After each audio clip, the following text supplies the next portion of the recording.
नमस्कार, आप देख रहे लोकमंच न्यूज और मैं हूं आपके साथ सत्यम गौर। वक्त हो चला है उत्तर प्रदेश की कुछ अहम खबरों का। सबसे पहले बात करेंगे उत्तर प्रदेश के लखनऊ की। आपको बताते चले कि राजधानी में डेंगू का कहर लगातार जारी है। बड़ी खबर आपको बता रहे हैं।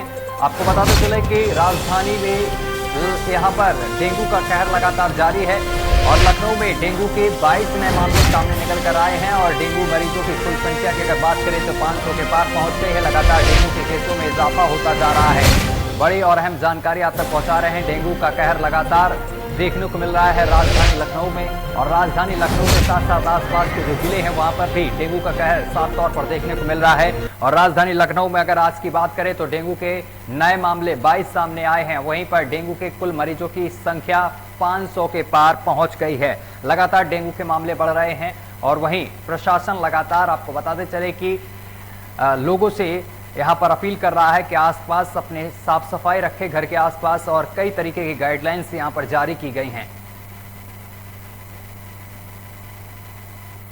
और लखीमपुर खीरी से बड़ी खबर सामने निकल कर आ रही, जहां आपको बताते चले कि क्राइम ब्रांच ने की है 12 घंटे की लंबी पूछताछ। आशीष के साथ यहां पर 12 घंटे की लंबी पूछताछ की गई है और आशीष मिश्रा को जेल भी भेज दिया गया है। क्राइम ब्रांच के दफ्तर में हुआ है आशीष का मेडिकल परीक्षण और जेल में मजिस्ट्रेट के सामने हुई है आशीष की पेशी। बड़ी और अहम खबर आपको बता रहे हैं। मजिस्ट्रेट के सामने आशीष की पेशी हुई है और आशीष को जेल भेज दिया गया है। आपको बताते चले कि आशीष से लगातार करीब 12 घंटे तक पूछताछ चली है और कई सवालों के जवाब देने से बचते हुए नजर आए हैं आशीष। अब आशीष पर आपको बताते चले कि आशीष उर्फ मोनू को जेल भेज दिया गया है। बड़ी और अहम जानकारी आप तक पहुंचा रहे। लखीमपुर हत्याकांड को लेकर मुख्य आरोपी आशीष को जेल भेज दिया गया है। क्राइम ब्रांच की टीम ने पिछले 11 घंटे आपको बताते चले कि 12 घंटे तक लंबी पूछताछ की थी, लेकिन अब इस दौरान आशीष को जेल भेज दिया गया है और आशीष का मेडिकल परीक्षण भी हुआ है और मजिस्ट्रेट के सामने उनको जेल में पेश किया गया है। अहम जानकारी आप तक पहुंचा रहे हैं। आपको बताते चले कि कल 11:38 पर आशीष क्राइम ब्रांच के दफ्तर पहुंचे थे। जो उनको समय दिया गया था 11 बजे का, उससे 22 मिनट पहले वो आपको बताते चले कि क्राइम ब्रांच के दफ्तर पहुंचे, जिसके बाद लगातार उनके ऊपर सवालों की बौछार हुई और करीब उनके साथ 12 घंटे की पूछताछ चली और इसके बाद उनको अब जेल भेज दिया गया है। और इसी मामले पर ज्यादा जानकारी के साथ हमारे संवाददाता अशरफ अंसारी हमारे साथ सीधा लखीमपुर से जुड़ गए हैं। अशरफ, जिस तरीके से यहाँ पर आशीष की लगातार पुलिस छानबीन कर रही थी, जिसके बाद वो कल दफ्तर पहुंचे, क्राइम ब्रांच के दफ्तर पहुंचे और उनके साथ 12 घंटे की करीब पूछताछ हुई, क्या कुछ सामने निकल कर आया है मामले को लेकर, क्या कुछ अपडेट है? ये सबसे बताना चाहूंगा, जैसे कि कल क्राइम ब्रांच में उनको 11 बजे पेश होना था, लेकिन वो 22 मिनट पहले ही पेश हो गए। उसके बाद में उनसे लगभग 12 घंटे की उनसे क्राइम ब्रांच ने पूछताछ की। उन्होंने अपने सारे एविडेंस रखे, सारे प्रूफ रखे, लेकिन उससे संतुष्ट नहीं हुई।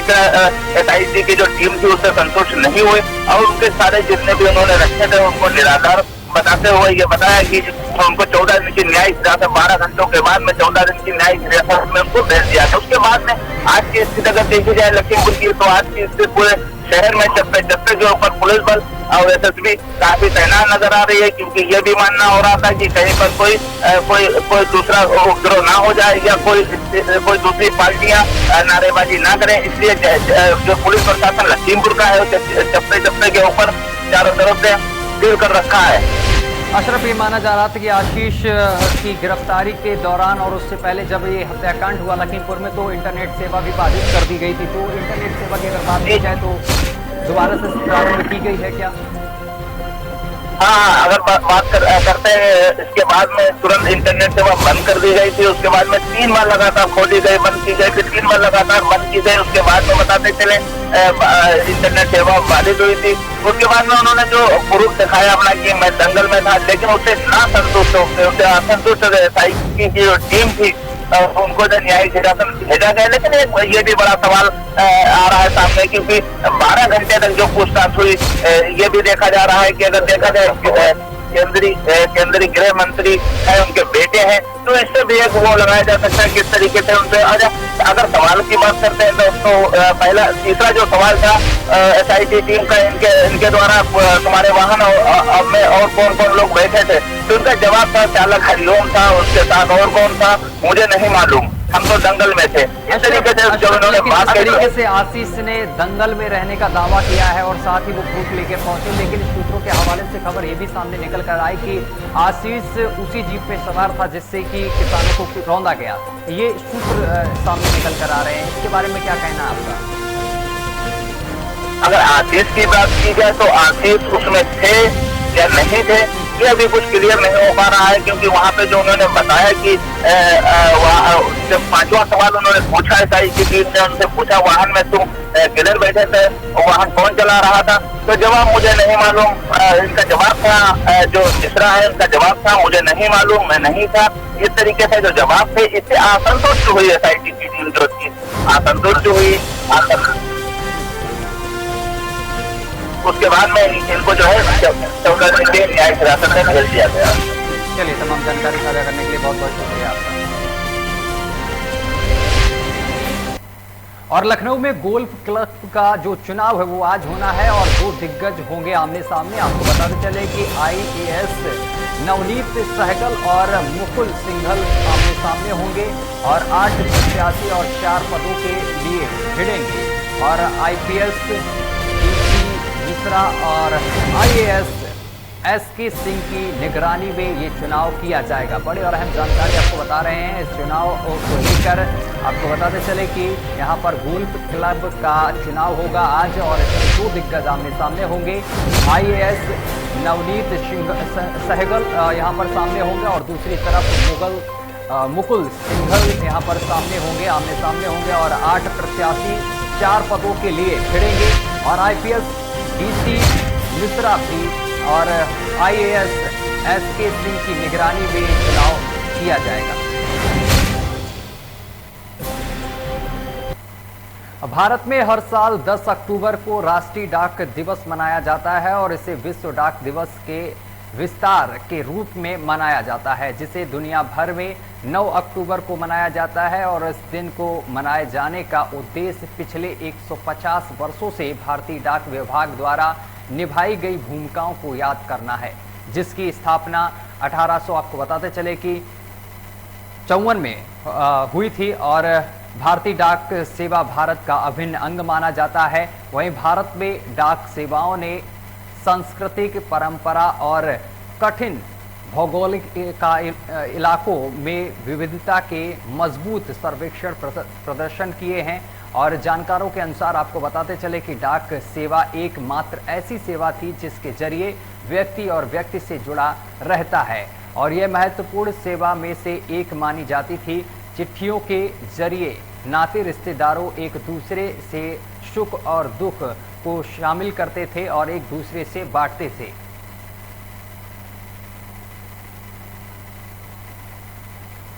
और इसी बीच लखनऊ से बड़ी खबर सामने निकल कर आ रही, जहां आपको बताते चले कि सपा अध्यक्ष अखिलेश यादव का सहारनपुर आज दौरा है। आपको बताते चले कि स्वर्गीय चौधरी यशपाल की 100वीं जयंती में वो शामिल होंगे और इसके साथ ही सहारनपुर के चित्रों में कार्यक्रम का आयोजन किया गया है। बड़ी और अहम जानकारी आप तक पहुंचा रहे हैं। आपको बताते चले कि आज सहारनपुर का दौरा है सपा अध्यक्ष अखिलेश यादव का। इस दौरान वो स्वर्गीय चौधरी यशपाल की 100वीं जयंती में शामिल होंगे और सहारनपुर के चित्रों में कार्यक्रम रखा गया है, जहां पर वो पहुंचेंगे और ये भी माना जा रहा है कि वो इस दौरान जनता को भी संबोधित करेंगे। और अलीगढ़ से बड़ी खबर सामने निकल कर आ रही है, जहां पर कलयुगी बेटे ने अपनी मां को मौत के घाट उतार दिया है। बड़ी खबर आपको बता रहे हैं, जहां आपको बताते चले कि अलीगढ़ में कलयुगी बेटे ने अपनी मां को मौत के घाट उतार दिया है। शराब के लिए रुपए ना देने पर कलयुगी बेटे ने घटना को अंजाम दिया है। पुलिस ने मौके से तमंचे के साथ आरोपी को गिरफ्तार कर लिया है। पुलिस ने शव को कब्जे में लेकर पोस्टमार्टम के लिए भेज दिया है। अलीगढ़ के थाना बन्ना देवी रामनगर की ये पूरी घटना बताई जा रही है, जहां पर कलयुगी बेटे ने अपनी ही मां को मौत के घाट उतार दिया है। बताया जा रहा है कि मां ने शराब पीने के लिए पैसे देने से मना कर दिया था, जिस कारण गुस्से में बेटे ने अपनी ही मां को मौत के घाट उतार दिया है। वहीं सूचना पर पहुंची पुलिस पूरे मामले की जांच पड़ताल कर रही है और पुलिस ने आरोपी बेटे को गिरफ्तार कर लिया है। अलीगढ़ के बन्ना देवी के रामनगर का एक पूरा मामला बताया जा रहा है।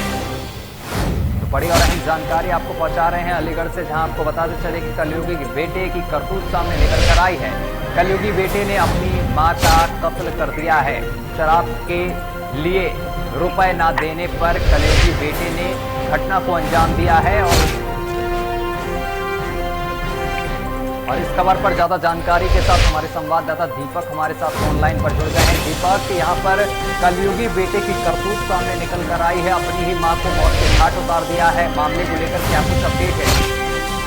सर, मैं बता दूं कि अलीगढ़ के थाना बन्ना देवी क्षेत्र का पूरा मामला है, जहां एक बेटे ने, जिसको कलयुगी बेटे कहा जाए तो गलत नहीं है, कलयुगी बेटे ने अपनी मां को ही मौत के घाट उतार दिया है। बताया जाता है कि बेटे शराब के नशे में था और यहाँ तक कि पहले अपनी मां को मौत के घाट उतार दिया, उसके बाद अपने पिता पर भी धारदार हथियार लेकर वो भागा। हालांकि किसी भी तरीके से पिता ने अपनी जान बचाई, लेकिन पुलिस वहां पर मौके पर पहुंची। सूचना पर जैसी पुलिस पहुंची तो आरोपी को पुलिस ने दंगे हाथ गिरफ्तार कर लिया है। आरोपी को गिरफ्तार कर लिया है, लेकिन सबसे बड़ा सवाल यही उठता है कि शराब के नशे में आए दिन ऐसी घटनाएं होती रहती हैं। प्रशासन ऐसे लोगों पर सख्त कार्रवाई करे, जिससे ऐसी घटनाओं पर अंकुश लग सके। और अन्यथा की स्थिति में शराब के नशे में आपने देखा होगा कि अलीगढ़ जनपद में तमाम ऐसी घटनाएं पहले पूर्व में भी हो चुकी हैं। पुलिस हालांकि आरोपियों को गिरफ्तार कर लेती है, लेकिन कोई कड़े कदम नहीं उठा पाती, जिसके कारण आए दिन ऐसी घटनाएं सामने आती रहती हैं। चलिए, तमाम जानकारी साझा करने के लिए बहुत बहुत शुक्रिया आपका। और जालौन के रामपुरा में एक युवक की करंट लगने से मौत हो गई है, जिसके बाद सूचना पर पहुंची पुलिस ने शव को कब्जे में लेकर पोस्टमार्टम के लिए भेज दिया है। आपको बताते चले कि युवक घर से खेत के लिए निकला था और तभी खेत पर ही 11,000 लाइन के पोल के सपोर्टर्स की चपेट में आ गया, जिससे कि उसकी मौके पर ही मौत हो गई। वहीं घटना से परिजनों में कोहराम मच गया है। फिलहाल पुलिस ने शव को कब्जे में लेकर पोस्टमार्टम के लिए भेज दिया है। और लखनऊ से बड़ी खबर सामने निकल कर आ रही है। सिविल सर्विस प्री परीक्षा आज है। बड़ी खबर आपको बता रहे हैं, सिविल सर्विस प्री परीक्षा आज है और राजधानी के 84 केंद्रों पर होगी ये परीक्षा और इसमें 39,599 अभ्यर्थी परीक्षा में होंगे शामिल। बड़ी और अहम जानकारी आप तक पहुंचा रहे हैं। 2 पालियों में आयोजित की जाएगी ये परीक्षा और परीक्षा की निगरानी के लिए 5 पर्यवेक्षक तैनात किए गए हैं। बड़ी और अहम जानकारी आपको बता रहे हैं। आपको बताते चले कि 2 पालियों में ये परीक्षा संपन्न कराई जाएगी और इस परीक्षा के दौरान निगरानी के लिए 5 पर्यवेक्षक तैनात किए गए हैं और इस परीक्षा में 39,599 अभ्यर्थी परीक्षा में हिस्सा ले रहे हैं, शामिल हो रहे हैं। बड़ी और अहम जानकारी आप तक पहुंचा रहे हैं। राजधानी के 84 केंद्रों पर ये परीक्षा होगी।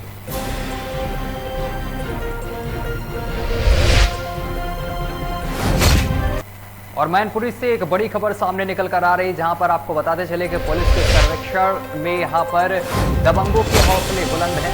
बड़ी और अहम जानकारी आप तक पहुंचा रहे हैं। पुलिस के संरक्षण में दबंगों के हौसले बुलंद हैं। दबंगों ने घर में घुसकर गर्भवती महिला से की है धक्का मुक्की, पति को जान से मारने की धमकी भी दी है दबंगों ने। वहीं पुलिस बना रही है समझौता का दबाव। सीसीटीवी में पूरी वारदात कैद हो गई है। मामला बुरावली कस्बे के फर्दखाना मोहल्ले का बताया जा रहा है। बड़ी और अहम जानकारी आप तक पहुंचा रहे हैं, जहां पर दबंगों के हौसले बुलंद हैं और पुलिस इस पूरे मामले को लेकर समझौते का दबाव बना रही है पीड़ित पक्ष पर। और मामला भी आपको बता रहे हैं बुरावली कस्बे के फर्दखाना मोहल्ले का बताया जा रहा है, जहां पर दबंगों के हौसले बुलंद हैं। दबंगों ने गर्भवती महिला के साथ धक्का मुक्की की है, बदसलूकी की है और पूरी घटना सीसीटीवी कैमरे में कैद हो गई है। आप देख सकते हैं किस तरीके से एक स्कूटी से दबंग आते हैं और घर में घुस जाते हैं, जिसके जिसके बाद महिला के साथ धक्का मुक्की करते हैं और उसके पति को जान से मारने की धमकी देकर वहां से फरार हो जाते हैं। जिसके बाद पीड़ित परिवार ने पूरे मामले की सूचना पुलिस में दी है, लेकिन पुलिस इसमें कार्रवाई की जगह समझौता का दबाव बनाते हुए नजर आ रही है। बड़ी और अहम जानकारी आप तक पहुंचा रहे हैं। आपको बताते चले कि पूरा मामला सीसीटीवी कैमरे में कैद हो गया है। मैनपुरी पुलिस के संरक्षण में दबंगों के हौसले बुलंद हैं। दबंगों ने घर में घुसकर गर्भवती महिला से की है धक्का मुक्की। और इस खबर पर हमारे संवाददाता यूनिस हमारे साथ ऑनलाइन पर जुड़ गए हैं। यूनिस, यहाँ पर दबंगों के हौसले बुलंद हैं और पुलिस यहाँ पर दबंगों का साथ देती हुई नजर आ रही। पूरा मामला क्या है? साफ तौर से देखा जा सकता है कि जनपद मैनपुरी में पुलिस प्रशासन का बिल्कुल भी खौफ नजर नहीं आ रहा है, जिसके चलते दबंगों ने गर्भवती महिला के घर में घुसकर मारपीट की और इसके बावजूद भी अभी 4 घंटे बीत गए हैं, अभी तक कोई भी गिरफ्तारी होती हुई नजर नहीं आई। लेकिन यहाँ पर ये आरोप लगाया जा रहा है पीड़ित पक्ष की तरफ से कि जो दबंग हैं और जो पुलिस है, पुलिस यहाँ पर पीड़ित पक्ष से समझौते का दबाव बना रही है। जी बिल्कुल, पुलिस पीड़ित पक्ष से समझौते का दबाव बना रही है, ये बिल्कुल सच है। और पीड़ित समझौता नहीं करना चाह रही, लेकिन फिर भी पुलिस समझौते का दबाव आगे। बिल्कुल पुलिस प्रशासन जो है वो दबंगों के साथ मिली होगा पुलिस प्रशासन की। यूनिस, यहाँ पर तस्वीरें भी सामने निकल कर आई। सीसीटीवी कैमरे की जो तस्वीरें हैं इसमें साफ तौर पर दिखाई दे रहा है कि 2 दबंग स्कूटी से आते हैं और धड़ल्ले से घर में घुस जाते हैं। उसके बाद गर्भवती महिला के साथ धक्का मुक्की करते हैं। आखिर मामला पूरा क्या है? किस वजह से उसके पति को जान से मारने की धमकी दी है दबंगों ने?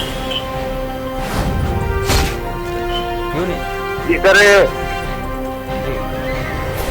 जी हेलो, जी जी जी बताइए।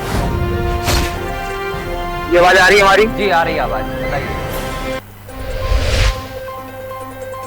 लगता था तकनीकी खामियों की वजह से हमारा संपर्क नहीं बन पा रहा है यूनिट से।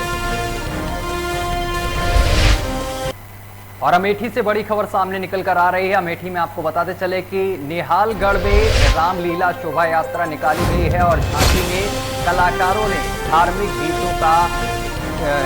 गीतों पर नृत्य किया है। बड़ी और अहम जानकारी आपको पहुंचा रहे हैं। आपको बताते चले कि झांकी निकालकर कलाकारों ने धार्मिक गीतों पर नृत्य किया है। मौके पर जुटी है लोगों की भारी भीड़।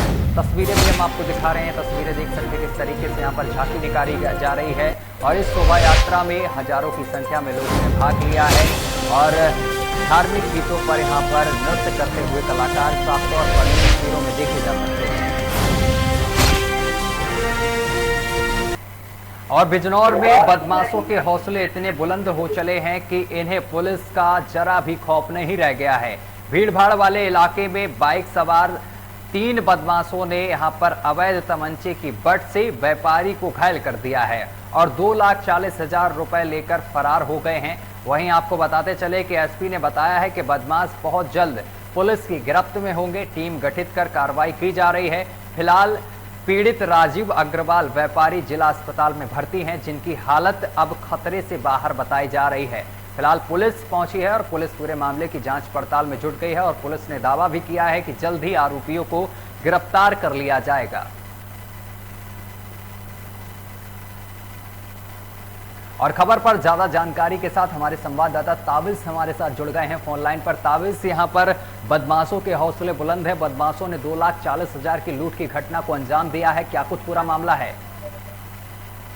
देखिए बिल्कुल, मैं आपको बताता चलूँ, ये पूरा मामला बिजनौर का है, जहाँ पर रात्रि में एक व्यापारी जो है अपनी दुकान बंद कर अपने घर जा रहा था और साथ में कुछ कैश उसके पास था।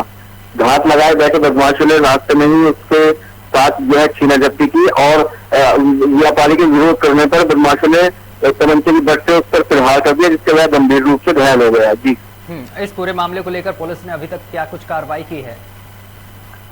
देखिए पुलिस बिल्कुल मौके पर एसपी बिजनौर डॉक्टर धर्मवीर सिंह पहुंच गए थे और उन्होंने कहा है कि इसमें टीमें गठित हो रही है, जल्द से जल्द इनका खुलासा हो जाएगा। अभी व्यापारी की क्या कुछ हालत बनी हुई है? बिल्कुल देखिए, गंभीर अवस्था में व्यापारी को जिला अस्पताल में भर्ती कराया गया था, जहां डॉक्टर की टीम की निगरानी में, लेकिन अब डॉक्टर ये बता रहे हैं कि व्यापारी की हालत जो है खतरे से बाहर है। चलिए, तमाम जानकारी साझा करने के लिए बहुत बहुत शुक्रिया आपका।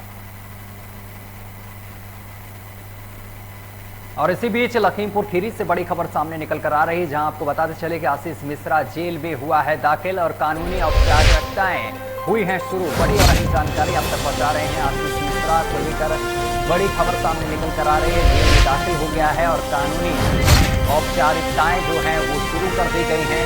डीआईजी उपेंद्र अग्रवाल ने मीडिया कर्मियों को बताया है कि पूछताछ में बिल्कुल सहयोग नहीं मिला है और मजिस्ट्रेट ने रिमांड एप्लीकेशन को किया है खारिज।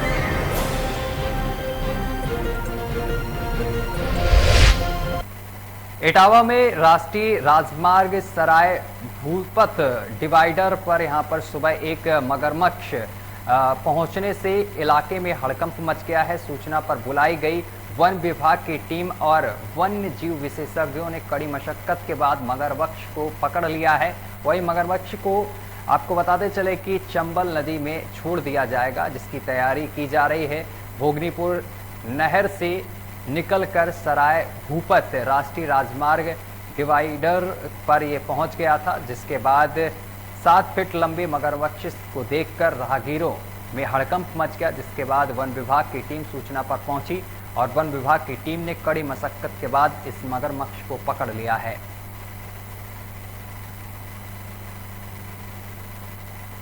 उत्तर प्रदेश के जालौन के मुख्यालय उरई में राजमार्ग स्थित नटराज एसेंस एकेडमी में शिक्षा को लेकर जागरूक करने वाला कार्यक्रम का एडिशन शुरू हो गया है और कार्यक्रम की शुरुआत आपको बताते चले कि प्रदीप यादव ने पूजा अर्चना कर यहां पर फूलमाला अर्पित कर कार्यक्रम की शुरुआत की है। वहीं मौजूद सभी कलाकारों ने यहां पर कार्यक्रम में सभी सम्मानित लोगों का स्वागत किया है और सम्मान किया है। कार्यक्रम में बताया गया है कि नटराज एकेडमी की ओर से टैलेंट वॉर सीजन 8 को लेकर एडिशनल शुरू हो गया है। और उत्तर प्रदेश के गाजीपुर में शिक्षा विभाग एक बार फिर से शर्मसार हुआ है। मामला मरदह थाना क्षेत्र का है, जहां पर आपको बताते चले कि विद्यालय परिसर में ABSA के ड्राइवर ने छात्रा से दुष्कर्म किया है और इतना ही नहीं, घटना को अंजाम देकर आरोपी मौके से फरार हो गया है, जिसके चलते पीड़ित छात्रा के पिता ने थाने में पूरे मामले की तहरीर दी है। वहीं सूचना पर पहुंची पुलिस ने घटना स्थल का जायजा लिया है, साथ ही फरार आरोपी को इलाके से गिरफ्तार कर सलाखों के पीछे भेज दिया है। वहीं फिलहाल पुलिस आरोपी के खिलाफ मामला दर्ज कर आगे की कार्रवाई में जुट गई है। खबर पर ज्यादा जानकारी के साथ विपिन दुबे हमारे साथ जुड़ गए हैं। विपिन, यहाँ पर एक छात्रा के साथ दुष्कर्म का मामला सामने निकल कर आया है, क्या कुछ पूरा मामला है? जी बता दें कि गाजीपुर के मरदा थाना परिसर के ठीक सटे जो कंपोजिट विद्यालय है और बीआरसी परिसर भी सटा हुआ है। बीआरसी परिसर के एक कमरे में बच्चों की छुट्टी होने के बाद कक्षा 7 की छात्रा को विद्यालय परिसर में मौजूद खंड शिक्षा अधिकारी मरदा के वाहन चालक ने एक बच्ची के साथ दुष्कर्म किया है। हालांकि पुलिस छानबीन में जुटी हुई है और उसकी सब तहकीकात जारी है। चलिए, तमाम जानकारी साझा करने के लिए बहुत बहुत शुक्रिया आपका। देखिए, पूरा मामला ये है कि एक बच्ची है जो 7th क्लास में पढ़ती थी, 13 साल की थी। उसके साथ एक लड़का है जो ड्राइवरी का काम करता है, यही एक स्टाफ के साथ है। उसने उसके साथ रेप कर दिया था, तो इसका मुकदमा जैसे ही उनके घर वालों ने सूचित किया पंजीकृत हो गया है और अभियुक्त को भी आज पकड़ लिया गया है। अभी कुछ देर पहले ही पकड़ा गया है। जालौन के कोच में SN गुप्ता बड़ा मील में आयोजित निःशुल्क नेत्र शिविर में चित्रकूट के वरिष्ठ नेत्र विशेषज्ञों द्वारा नेत्र रोगियों को देखा गया है, साथ ही आवश्यकता परामर्श भी दिया गया है और इसके साथ ही यहीं पर आंखों से कम दिखाई देने वाले लोगों को चश्मे भी दिए गए हैं और जिन लोगों के आंखों में मोतियाबिंद था उन्हें ऑपरेशन के लिए चित्रकूट बस द्वारा निःशुल्क ले जाया गया है। नेत्र शिविर के आयोजक सुरेश गुप्ता ने बताया है कि इस नेत्र शिविर में 270 यहाँ पर नेत्र रोगियों को देखा गया है, जिसमें से 100 मोतियाबिंद के मरीज चिन्हित किए गए हैं, जिनमें से 65 को चित्रकूट धाम ऑपरेशन के लिए भेज दिया गया है। उत्तर प्रदेश के जालौन में समाधान दिवस का आयोजन किया गया है, जिसमें जन सुनवाई की गई है और डीएम प्रियंका निरंजन व पुलिस अधीक्षक रवि कुमार ने इस दौरान जन शिकायतों की सुनवाई कर त्वरित व निष्पक्ष जांच करने के आदेश दे दिए गए हैं। और इस दौरान आपको बताते चले किसी तरह आज थाना समाधान दिवस के अवसर पर अपर पुलिस अधीक्षक जालौन श्री राकेश कुमार सिंह द्वारा थाना कोतवाली जालौन में जन समस्याओं को सुना गया है। साथ ही त्वरित निस्तारण हेतु संबंधित को निर्देशित किया गया है।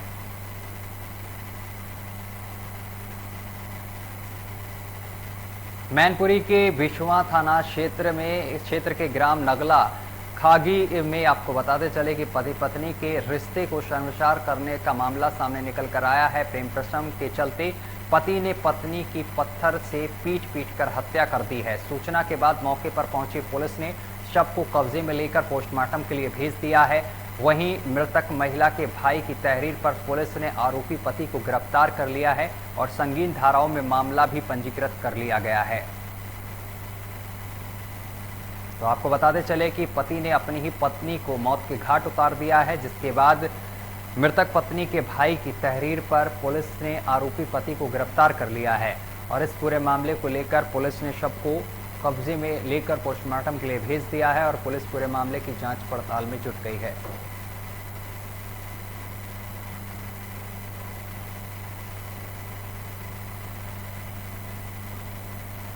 तो बड़ी और अहम जानकारी आप तक पहुंचा रहे हैं, जहां पर पति पत्नी के रिश्ते को शर्मसार करने का मामला सामने निकल कर आया है। प्रेम प्रसंग के चलते पति ने पत्नी की पत्थर से पीट कर हत्या कर दी है। खबर पर ज्यादा जानकारी के साथ हमारे संवाददाता यूनिस हमारे साथ जुड़ गए हैं। यूनिस, यहाँ पर एक पति ने अपनी ही पत्नी की हत्या कर दी है, क्या कुछ पूरा मामला है?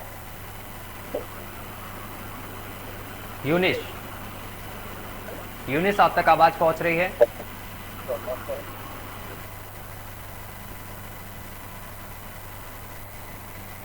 कल रात में थाना बिछवा से लगभग 2:30 बजे एक सूचना आई कि मेरी पत्नी को कुछ लोगों ने मार डाला है। इस सूचना पे मैं और थाना प्रभारी तत्काल मौके पहुंच गए। वहां पे आवश्यक कार्रवाई पूर्ण कर डेड बॉडी को मोर्चरी भिजवा दिया गया है। आज सुबह मृतका के भाई ने अपने जीजा के खिलाफ हत्या का मुकदमा दर्ज कराया गया।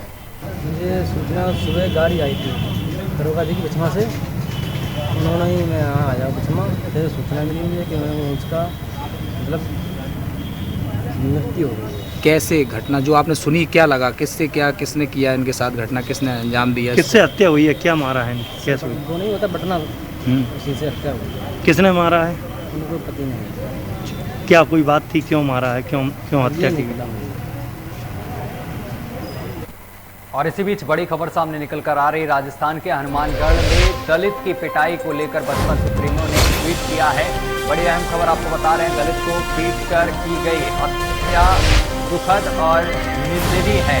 दलितों के नाम पर घड़ियाली आंसू बहाने बंद करे कांग्रेस, उन्होंने कांग्रेस पर निशाना साधा है। आपको बताते चले कि राजस्थान के हनुमानगढ़ में एक दलित की हत्या कर दी गई थी पीट कर, जिसके बाद बसपा सुप्रीमो ने यहां पर ट्वीट किया है और कांग्रेस पर निशाना साधा है। लखीमपुर कांड में बीजेपी अपने मंत्री से खुद ही ले इस्तीफा और जम्मू कश्मीर में आतंकियों द्वारा निर्दोष लोगों की हत्या दुखद है। उन्होंने जम्मू कश्मीर, लखीमपुर और राजस्थान को लेकर निशाना साधा है। उन्होंने बीजेपी और कांग्रेस दोनों सरकारों पर निशाना साधा है।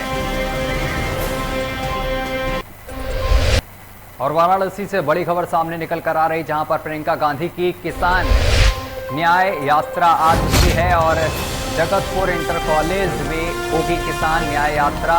करीब 6 घंटे वाराणसी में रहेंगी प्रियंका गांधी। बाबा विश्वनाथ मंदिर में दर्शन कर जाएंगी दुर्गा कुंड और दुर्गा कुंड में मां कुष्मांडा मंदिर में टेकेंगी माथा। तो बड़ी खबर आपको बता रहे हैं, आज प्रियंका गांधी प्रयागराज पहुंचेंगी, माफ करिएगा वाराणसी पहुंचेंगी और इस दौरान वो 6 घंटे वाराणसी में ठहरेंगी और इस दौरान वो बाबा विश्वनाथ मंदिर में दर्शन कर दुर्गा कुंड पहुंचेंगे और दुर्गा कुंड के में मां कुष्मांडा मंदिर में माथा टेकेंगी। पंडित मदन मोहन मालवीय की प्रतिमा पर करेंगी माल्यार्पण। तो आज उनका ये अहम दौरा माना जा रहा है और इस दौरान वे यहाँ पर पहुंचकर किसान न्याय यात्रा भी शुरू करेंगे।